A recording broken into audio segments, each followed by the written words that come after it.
And greetings again from me, Babalawo Salako Awolola. So, I want to get started today. Our topic is going to be ESU, okay? One of the main entities, Orisha, in this Ifa Orisha tradition, ESU. Greetings. I'm Babalawo Salako. I was initiated as a priest of Ifa and Obatala in Nigeria in 2006. And I've been practicing the Ifa Orisha religion for over 30 years now. My mission is simple: to help those who are new to the religion or lost in the religion. So if that's you, then buckle up and join me. This is Talking IFA. Okay, so I want to start off with an invocation to ESU. Okay. Orisha Tio Bagbini Omi Sin Re Inia Amama She E O Eshu Bemi O Nama Sin O Bara Bebe Tiririona Eshu Tiriri Eshu Bemi O Nama Sin O. An Orisha that does not enhance one's existence, that Orisha's values is what one has failed to practice. Eshu, come quickly and enhance my existence. I promise to practice your values. So what is our topic today? Our topic today is Eshu the devil? Okay? And that wasn't clickbait. That is a real thing out here. Is Eshu the devil? Okay, so where do we start with this? Okay, well, let's look at where that's coming from. Where does is Eshu the devil even come from, right? So you may have seen online, sometimes you'll see t-shirts that say Eshu is not the devil. So why do people feel like they have to say that? Well, let's explore that. Let's look at that a little bit, the little background history of that. Where that started was actually in Nigeria, okay, where the missionaries, Christian missionaries, came in and they wanted to destroy and degrade Ifa tradition. They wanted to convert everyone to be a Christian, right? So they demonized the religion. And so this was able to really take hold by a person who actually translated the Bible into Yoruba. So instead of just translating it into Yoruba and keeping the Christian names, they decided to try to assign different Orisha to different Bible characters, right? So there was a person named Crowther, right? He was the one, he became I don't know if he was some kind of minister or something in the church of England or London, and they had, they helped him to translate the Bible. So they was translating different people in here. So when they came to Satan, they decided to use the word Eshu, or the name Eshu, as synonymous with Satan, just because they were translating it, right? It has nothing to do with if Eshu is really Satan. Eshu has nothing to do with Satan. There is no Satan or devil in the Ifa Orisha tradition. But that's what they did, because that kind of stuff, names and words are power, okay? And I always say that, they're very powerful. So if you tie people to that, and then you convert them to your religion, in this case Christianity, then they grow up looking at that book, and that's what they believe when they say the devil in the Bible, everything is Eshu. But let's look at that. Okay, is that even possible? Well, look at some of the terms and the things of the devil. I mean, the devil was actually, in some cases, supposed to also be the Son of God that went rogue or bad and was cast out and went to war against his Father and in heaven and trying to destroy all mankind and in his war against his Father, God, quote unquote God, right? Well, let's look at ESU. So Baba Kola Abimbola talks about the eternal four, meaning the four that were never created. They were always in existence in Orun. So Orun is what some people try to equate this similar to Christian heaven, Orun. So in Orun, of course, we have Olodumare, who is our top entity, or like God, their God, or some people say. But Olodumare in Orun, the ruler of Orun, or heaven, right? But alongside Olodumare is Eshu, and the main Eshu that sits there with him is the kind of the leader, the president of all Eshu is Eshu Odara. Eshu Odara are Eshus Ifa and Obatala. Those were the four that Baba Kola says are the eternal four. Okay, so let's look at their relationship. Eshu is appointed by Olodumare to be kind of like hold the universe together, like the universal policeman of the cosmology or the universe. Eshu goes from earth to Orun, or heaven, every day and reports and sits with Olodumare and reports back to Olodumare everything that's going on, how things are going, gets guidance and feedback from Olodumare. Eshu is a loyal partner, or some would say servant, of Olodumare. The devil, on the other hand, or Satan, is not with God. They're enemies. He was cast out in that war. That's not Eshu, right? So, and then for Ifa, Rumula and Eshu are best friends. So let's look at how things were divvied out in terms of the powerful Ashe. So Olodumare, of course, has the most powerful Ashe to create the world and universe. Olodumare is trusted with Eshu so much, Olodumare gave an exact copy of its, and Olodumare is neither male nor female. Olodumare is not in any human form, right? So you might think of Olodumare as, I don't know, glowing light orb, but since we humanize everything, our perception is to humanize everything. So we can't really perceive Olodumare as not being human or not being male or female. And that doesn't mean Olodumare is trans or nothing like that. Olodumare is not human in no human form, period. But for we think about it, so we say, okay, Eshu goes daily and has conversations with Olodumare. So in our mind, our limited human mind, if somebody's having a conversation, we can visualize or hear that conversation, right? But we hear them talking like we talk as humans. So therefore, we're either going to hear the voice as a male voice or we're going to hear the voice as a female voice in our imaginations.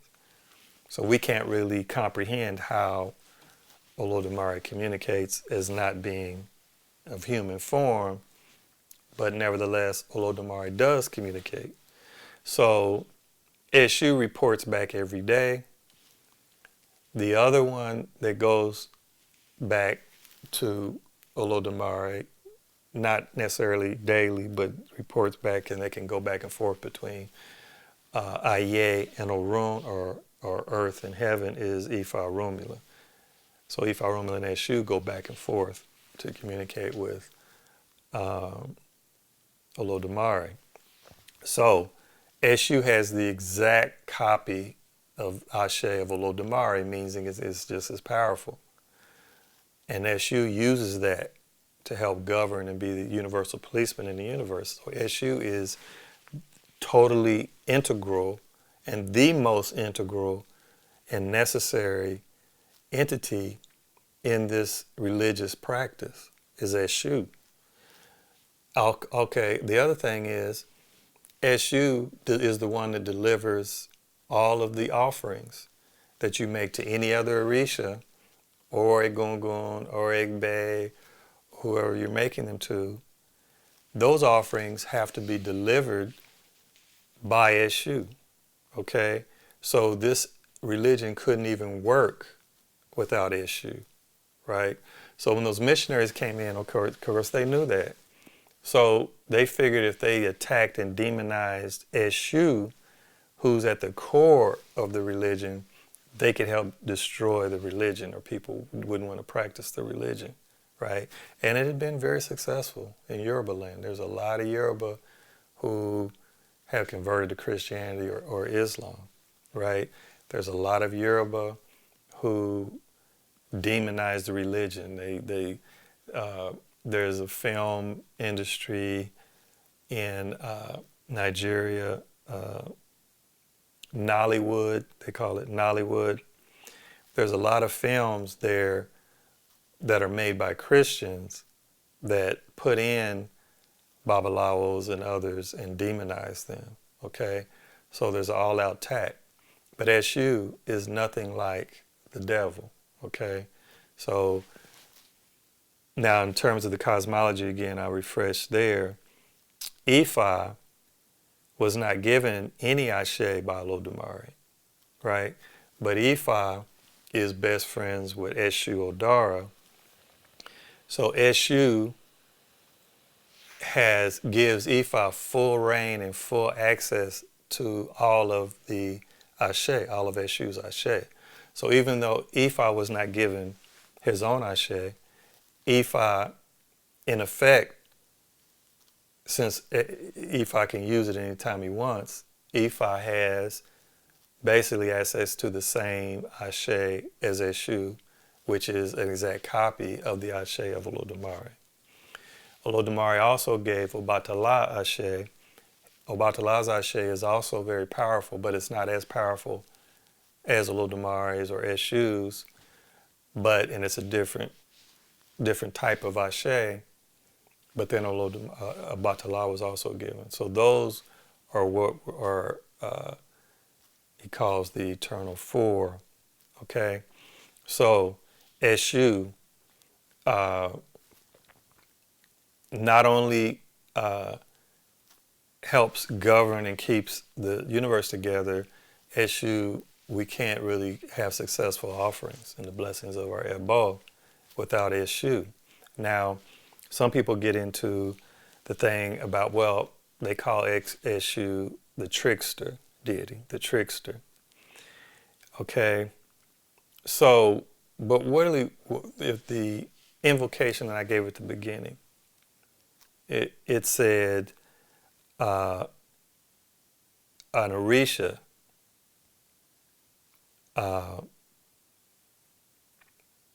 that does not enhance one's existence, that Orisha's values is what one has failed to practice. Okay, so it's on us to try to practice and live in what's called good character, Iwa Puele or Iwa Lesen. Okay, and so another saying is Iwa Lesen is saying, what do we worship? Character is what we worship. Okay, so what that means is Eshu is always testing our character. So when they say trickster, that really is that Eshu's testing our character, meaning do we live up to our word? Do we practice what we preach? Because if we don't practice what we preach, then it's going to be exposed. ESU is going to expose it. If we come saying we're practicing this religion and we don't practice what we preach, we're going to get tested, and ESU will put us in positions to fail. But he puts you in those positions to see, are you going to do the right thing or are you going to do the wrong thing? ESU doesn't make anybody do the wrong thing. ESU just simply creates situations that say, okay, this person is saying that they're going to do this or do that or live their life like this, or they're not going to do this to people. Okay, so I'm going to put them in that position to see if they don't do it. It's like the famous story of the two-faced ESU, where ESU, there was two friends who argued all the time. And they were told to stop arguing. They shouldn't argue anymore. They divined and they were told not to argue. They said, okay, they weren't going to argue anymore. So ESU tested them, right? So they lived across the street from each other. So ESU painted one side of his face black and the other side red. So ESU walked down the street in one direction, and then the two friends would say, what, did you see that man that walked past and his face was painted black? And the one across the street said, I saw the man walk past, but his face was painted red. Okay, so then they got into another argument, debate about that, but they weren't supposed to. ESU came back the other direction. Then they were debating about what they saw again. They saw different things, okay? ESU was testing them to say the trickster, but really what ESU was just testing them, saying, okay, you made the vow or commitment that you were going to stop arguing. Okay, so let's see if you're going to live up to that vow, or you're going to get tested. Or some people would call that tricked into, arguing, or tricked into doing something. But I don't like the term tricked or trickster. I know they say that because it has a negative connotation. It's really, in my opinion, ESU is testing us. And if we do the right thing, we don't get tricked, right?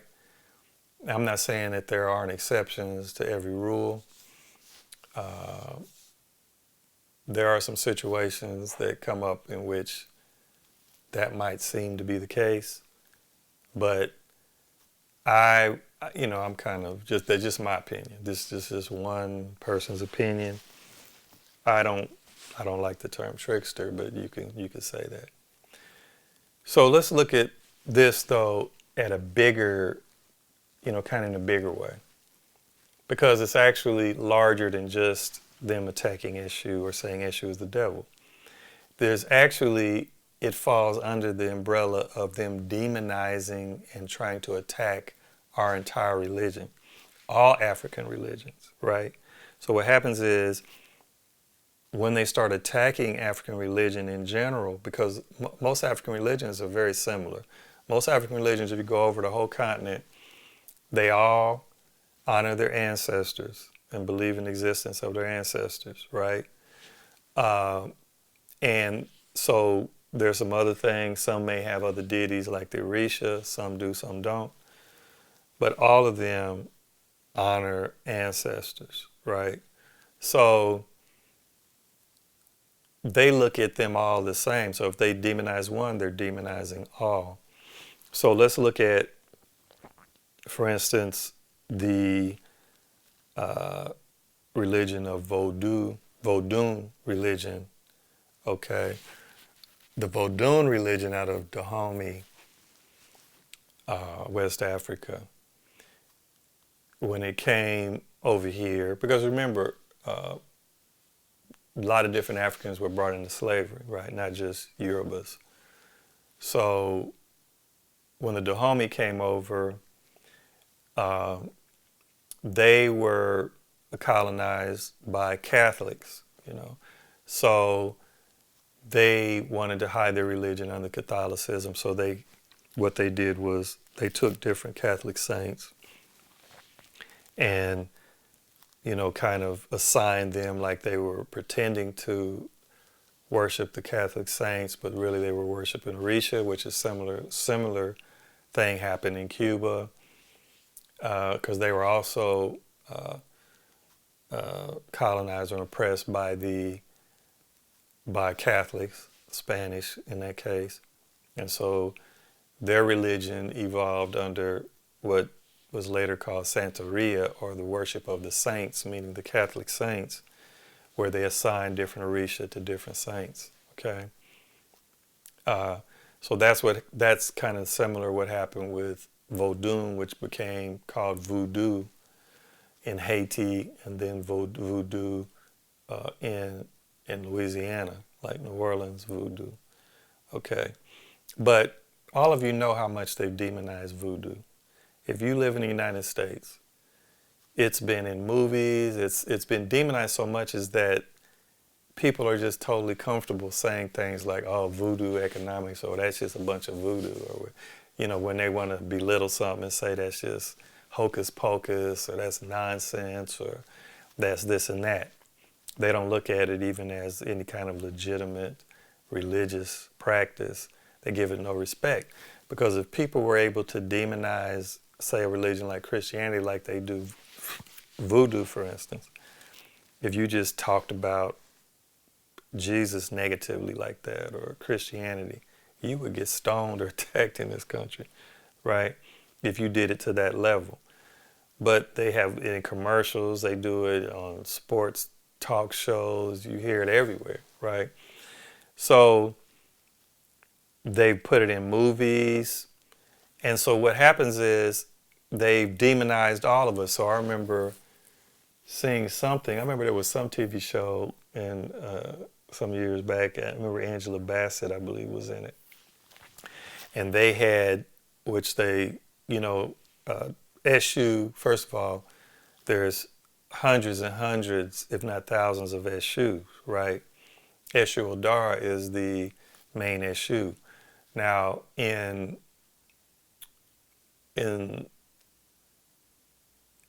Lucumi or Santeria in Cuba and Voodoo, the main ESU that they venerate is Alegba, or they say Alegbara or Legba, and so I remember there was a TV show where they had Alegba in, and it was supposed to be some kind of demonic figure that required somebody to sacrifice their baby. I don't know if it was their firstborn baby.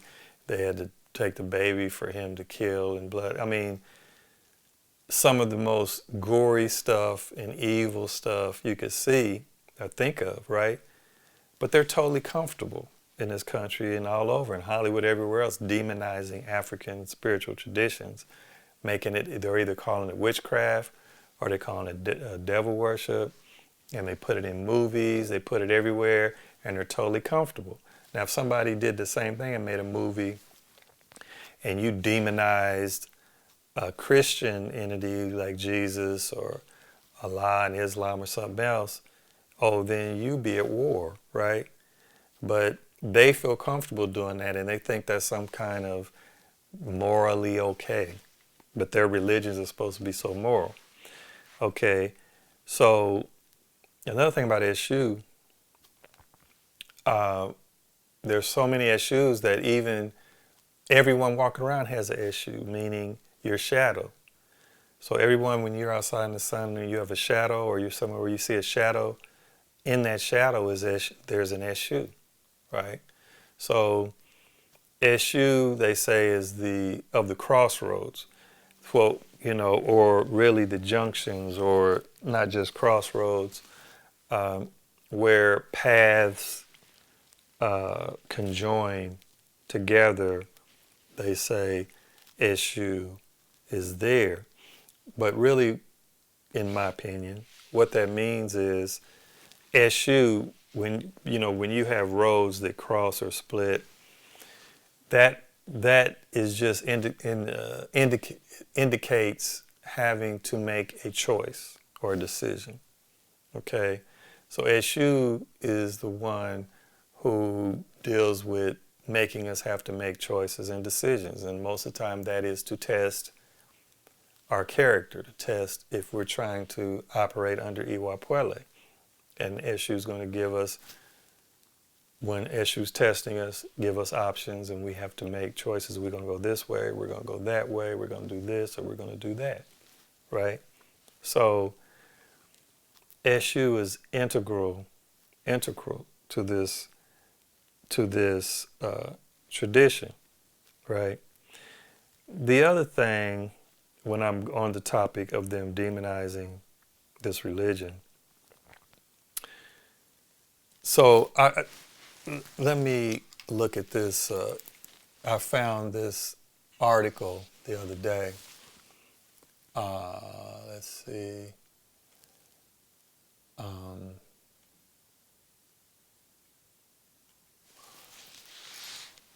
Well, let me read this to you right quick. This is again about the attack that Christianity has on ESU.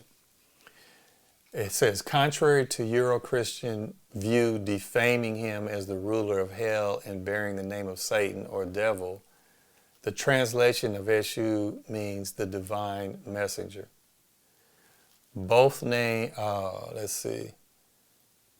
that name is hardly reminiscent of the evil deeds and qualities attributed to Satan throughout the ages. Christian missionaries have loudly denounced ESU and all who worship or profess belief in his kind as pagan or fetish for almost 200 years. Missionaries already had a foot in the country in the early 1800s, meaning in Africa, and the Christian Missionary Society pushed further in to the hinterlands in 1841 with Sir Thomas Fowle, accompanied by Yoruba-born preacher and linguist Samuel Ajayi Crowther, made an investigative trip called the Niger Expedition that was to prepare a religious, economic, and civilizing mission along the Niger. Right? So this, and Crowther is the one that translated the Bible into Yoruba, and another thing they made a point here was they said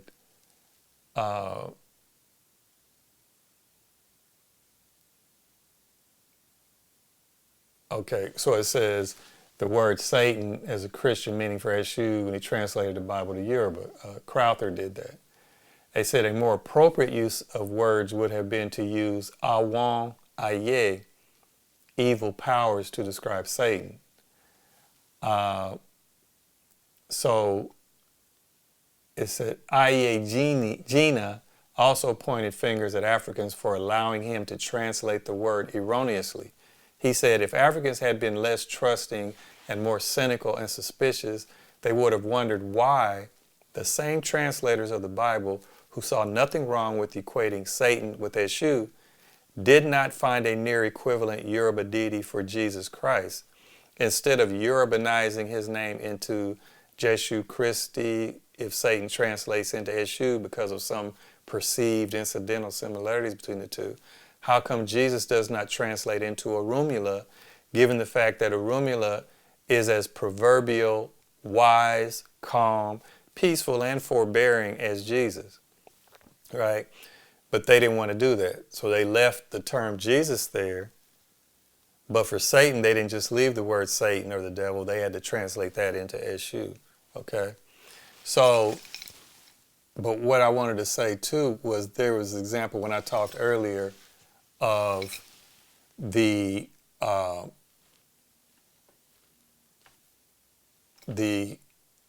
Nollywood movie industry in Nigeria. So this was an interesting article that came up there, right? And it was very interesting because when I said earlier, this Ifa is a very powerful religious spiritual system. And words are very powerful. Incantations are powerful. Words in Ifa. So another thing I want to say right quick on this topic is, as I'm if you're here to learn about EFA, that's good. But keep in mind, EFA is not really a religion that you're supposed to try to just do on your own and freelance and just make up stuff, right? Because when you're doing any kind of spiritual work, it takes discipline, and it can be dangerous if you're doing spiritual work just kind of haphazardly and you're doing what you want to do and you're making up things as you go along. Kind of like, for instance, I'm not to attack any practices, but like the Wiccan witchcraft type, people just want to be free and do whatever they want to do. This religion is not witchcraft. It is thousands of years old. In some estimates, at least 8,000 years old, right? They found a Pony 5 is 8,000 years old. Okay, so it is tried and tested. That's what I mean. So when you're doing certain spiritual ceremonies, etc., in this religion, you're dealing with people have done these over and over again for a long time to know they're working. You need to know exactly who it is in terms of a spiritual entity you're dealing with when you do stuff, right? It's not just let's do anything and freelance. So this is an example of this. So a lot of Christians in Nigeria are making movies in which they demonize Ifa and Babalawos and Ifa, etc. So this was an example. There's a Yoruba movie actor named Adewale Alebiosu, popularly known for playing an herbalist or an Ifa priest character, has warned his colleagues to stop playing Babalawo roles in movies. Vanguard reported that Alebiosu claimed that after acting, he would see strange beings turn into goats in his dreams and start biting him. He made this known during an interview with BBC Yoruba, claiming he was just doing his job as an actor and was not aware the incantations he was reciting could haunt him in real life. Okay, so according to the movie star, many actors are unaware that incantations have adverse effects on humans. I'm saying this to warn them so that they don't end up regretting their lives or ending up miserably, he said. Actors who want to play traditional priests and native doctors should pray fervently. When I'm caught on set, the filmmakers see I came in a biker taxi, he said. They start asking if I have no car, blah, blah, blah. They feel pity for me.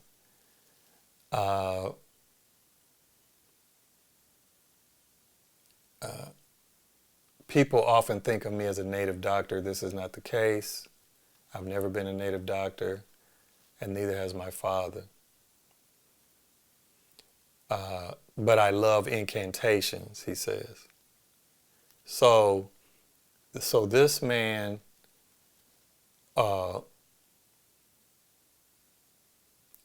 and how they demonize him, it says, because he plays those roles, the actor went on to say that he sometimes encounters individuals who mistake him for being a wicked person. Acting shaped people's perception of me as a wicked man, right? But his parents are Muslim. He was Muslim, then he became a Christian, okay? So he's a Christian trying to go and find incantations, Ifa incantations, and he's on a movie set doing actual Ifa incantations, and he doesn't have the ashe of Ifa. He was not initiated to Ifa. He doesn't have the ashe of Ifa. So if you're not initiated to a certain deity, it's dangerous for you to go and feel like you can do anything with that deity. It doesn't mean you have to be initiated to worship that deity, so to speak. If you receive the icons of that deity, then those who gave you those icons are supposed to train you on how to approach the deity through those icons. If you wanted to make certain offerings or sacrifices, they're supposed to train you on the proper way of doing that, what you can and can't do, what are the taboos, etc. But if you're just a person that's freelancing, you know, like there's some people that's come to me that's they're getting into witchcraft, and they want to come and they want to get a reading to see if Oshun is their guiding regarding Orisha, or Oshun is on their head, etc. Or if they're a child of Oshun. And I will get into deeper about Oshun and why they do that in another podcast. But the problem comes in is these people, some of them are practicing witchcraft, and then they're calling themselves practicing this religion and worshiping Oshun. But that can be dangerous if you don't have the icons of Oshun, and you say you're worshiping Oshun, and you're doing whatever you want to do. Because I heard one person online talking about they should be able to do whatever they want to do, and the icons of Oshun, they said the familiars of Oshun come to them. Well, that familiars is a witchcraft term. There's no familiars in Ifa Orisha tradition. Oshun doesn't have any familiars, okay? So if that's what you're trying to do, fine. If you want to practice witchcraft, fine. I'm not saying you can't do what you want to do, but I'm just saying be careful if you're trying to cross over and say you're doing something else and you're not. So this person started having adverse effects of trying to pretend to be a Babalawo and do actual incantations, and they don't have the ashe of Ifa on their head, okay? So that's pretty much what I wanted to say today in this podcast about ESU. ESU is, again, integral to our religion. ESU, whenever we do offerings and ebos, ESU's wife is the one that gathers the offerings. And ESU's wife gives them the ESU, and ESU delivers our offerings, okay? And if we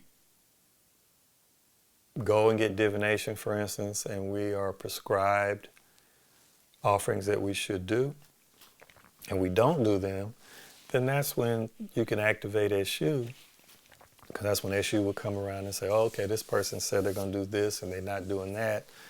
That's when ESU may start testing you. That's when you may start seeing what people call ESU the trickster, okay?